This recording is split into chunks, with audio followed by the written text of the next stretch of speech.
Assalamualaikum warahmatullahi wabarakatuh. Perkenalkan, nama saya Rifki Arkana. Di sini saya akan membawakan materi berjudul Jejak Tak Terlihat, Muak Dampak Digital Carbon Footprint Terhadap Perubahan Iklim. Dalam kehidupan sehari-hari, kita hampir tidak bisa lepas dari teknologi.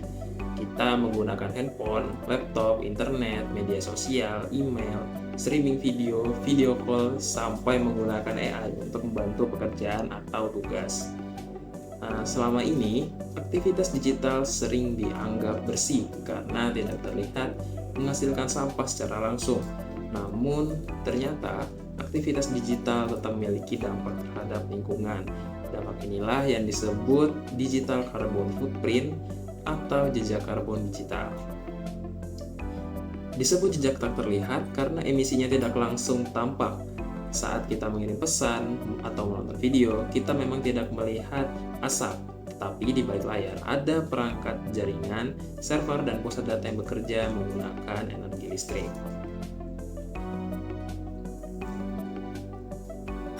Digital carbon footprint adalah total emisi gas rumah kaca, terutama karbon dioksida atau CO2 yang dihasilkan dari aktivitas kita di dunia digital. Contohnya, seperti mengirim email, menyimpan file di cloud, membuka media sosial, melakukan video konferensi, streaming, dan menggunakan layanan AI. Banyak orang mengira internet itu bersih karena paperless atau tidak menggunakan kertas. Memang benar, teknologi bisa mengurangi penggunaan kertas, tetapi bukan berarti aktivitas digital benar-benar bebas dari emisi. Setiap data yang kita kirim, simpan, atau akses membutuhkan energi. Data tersebut harus diproses, dikirim melalui jaringan, lalu disimpan di server. Jika listrik yang digunakan masih berasal dari bahan bakar fosil, maka aktivitas digital kita ikut menyumbang emisi karbon. Jadi, meskipun aktivitas digital terlihat ringan, sebenarnya tetap ada energi besar yang bekerja di belakangnya. Oke, ada 3 sumber utama polusi digital. Yang pertama adalah perangkat pengguna, seperti smartphone, laptop, tablet, komputer, dan smart TV. Perangkat ini menghasilkan jejak karbon sejak proses produksi, distribusi, sampai saat digunakan sehari-hari. Kedua adalah jaringan transmisi. Ketika kita membuka website, mengirim pesan, atau menonton video, data harus melalui router, Wi-Fi, kabel fiber optik, menara BTS, hingga jaringan 4G dan 5G. Semua infrastruktur ini membutuhkan listrik agar tetap aktif. Yang ketiga adalah pusat data atau data center. Pusat data berisi banyak server yang menyimpan foto, video, email, website, aplikasi, dan file cloud yang kita gunakan. Pusat data juga membutuhkan energi yang besar, bukan hanya untuk menjalankan server, tetapi juga untuk sistem pendingin agar server tidak panas. Jadi, aktivitas sederhana di layar ternyata melibatkan sistem besar di belakangnya. Oke, selanjutnya di sini adalah beberapa contoh emisi dari aktivitas digital sehari-hari. Satu email biasa dapat menghasilkan sekitar 4 gram emisi karbon. Jika email memiliki lampiran, emisinya bisa meningkat menjadi sekitar 50 gram. Karena file lampiran membutuhkan ruang penyimpanan server yang lebih besar. Kemudian, video call dengan kamera menyala. Itu bisa menghasilkan sekitar 150 gram emisi karbon per jam. Hal ini karena video call membutuhkan pengiriman data secara langsung, apalagi jika kamera aktif dan kualitas video tinggi. Selain itu, penggunaan AI juga memiliki jejak karbon. Satu pernyataan AI dapat menghasilkan sekitar 4 gram emisi karbon, lebih besar dibandingkan pencarian Google biasa. Angka-angka ini memang terlihat kecil jika dilakukan sekali, tetapi jika dilakukan oleh jutaan orang setiap hari, jumlahnya menjadi besar. Karena itu, kita perlu sadar bahwa aktivitas digital tetap membutuhkan energi. Salah satu dampak digital carbon footprint adalah pemanasan global. Dalam dokumen dijelaskan bahwa sektor teknologi informasi dan komunikasi menyumbang sekitar 3,7% hingga 4% dari total emisi gas rumah kaca di dunia. Angka ini bahkan setara dengan polusi dari industri penerbangan komersial global. Emisi gas rumah kaca dapat memerangkap panas di atmosfer. Akibatnya, suhu bumi meningkat dan perubahan iklim semakin cepat terjadi. Dampaknya bisa berupa cuaca ekstrim, suhu yang semakin panas, perubahan pola hujan, banjir, kekeringan, serta terganggunya ekosistem. Biasanya, ketika membahas perubahan iklim, kita langsung berpikir tentang asap kendaraan, pabrik, atau kebakaran hutan. Padahal, sektor digital juga ikut berkontribusi.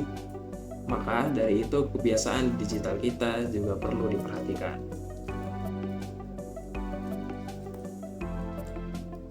Selain pemanasan global, aktivitas digital juga berkaitan dengan krisis air dan limbah elektronik. Pusat data membutuhkan air dalam jumlah yang besar untuk sistem pendinginan server. Server yang bekerja terus-menerus menghasilkan panas, sehingga perlu didinginkan agar tetap berjalan dengan baik. Jika penggunaan air ini tidak dikelola dengan bijak, maka bisa menimbulkan masalah, terutama di wilayah yang ketersediaan air bersihnya terbatas.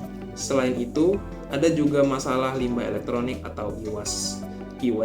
Limbah elektronik berasal dari perangkat seperti handphone, laptop, baterai, charger, kabel, dan perangkat lain yang sudah tidak digunakan. Kebiasaan sering mengganti perangkat hanya karena tren dapat meningkatkan jumlah limbah elektronik.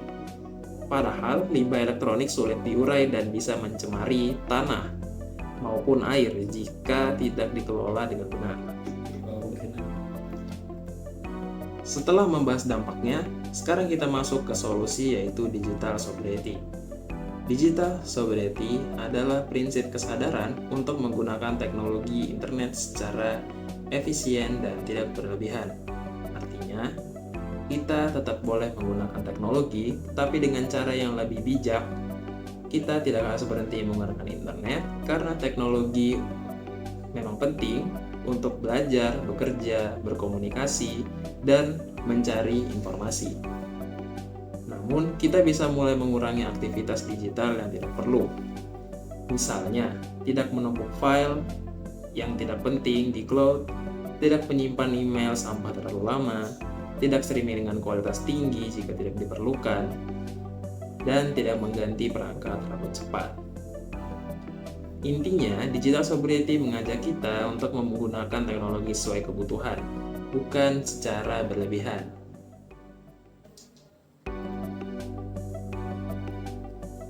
Oke, salah satu cara menerapkan digital sobriety adalah melakukan digital clean up. Digital clean up berarti membersihkan ruang digital dari hal-hal yang tidak diperlukan. Contohnya, ialah menghapus email spam, menghapus file yang duplikat,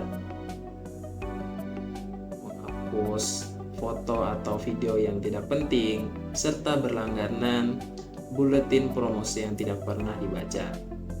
File yang menumpuk di cloud tetap membutuhkan ruang penyimpanan server.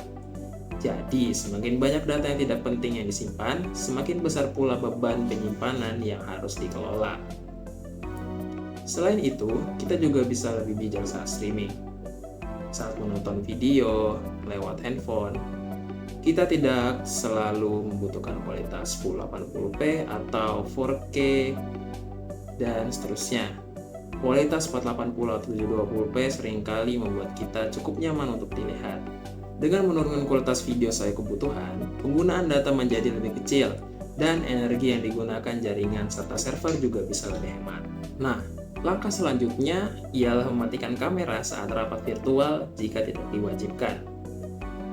Misalnya saat meeting online, kamera yang menyala membutuhkan data lebih besar dibanding hanya menggunakan audio. Mematikan kamera saat rapat virtual dapat mengurangi emisi karbon dari aktivitas tersebut hingga 96%. Tentu saja, jika kamera memang diwajibkan, misalnya untuk presentasi atau pertemuan formal, maka kamera tetap bisa digunakan. Tetapi jika tidak wajib, mematikan kamera bisa menjadi cara sederhana untuk menghemat energi digital.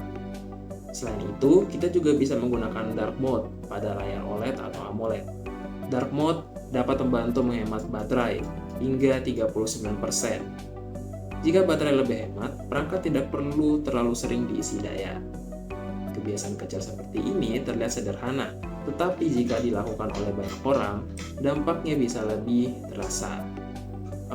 Langkah berikutnya adalah merawat gawai selama mungkin. Kita sebaiknya menggunakan smartphone atau laptop selama 3 hingga 5 tahun, atau sampai masa pakainya benar-benar habis sebelum membeli perangkat yang baru. Hal ini penting karena proses produksi perangkat elektronik membutuhkan energi dan bahan mentah yang besar, mulai dari penambangan bahan, produksi, pengiriman, sampai perangkat yang digunakan. Semuanya memiliki jejak karbon. Jika kita terlalu sering mengganti perangkat hanya karena mengikuti tren, maka limbah elektronik akan semakin banyak. Selain itu, produksi perangkat baru juga akan semakin meningkat. Karena itu, kita bisa merawat perangkat dengan baik, seperti menggunakan charger yang sesuai, menjaga perangkat agar tidak terlalu panas, membersihkan penyimpanan, menggunakan pelindung, dan memperbaiki perangkat jika masih memungkinkan. Dengan memperpanjang masa pakai perangkat, kita bisa menghemat biaya sekaligus membantu mengurangi limbah elektronik.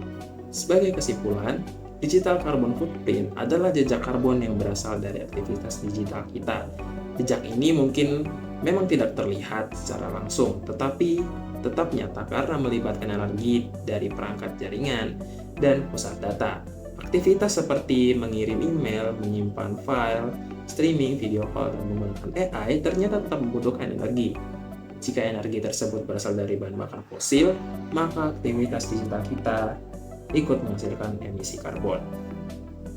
Dampaknya dapat berpengaruh terhadap pemanasan global, krisis air, dan meningkatnya limbah elektronik. Namun, kita tetap bisa membantu mengurangi dampaknya melalui langkah sederhana.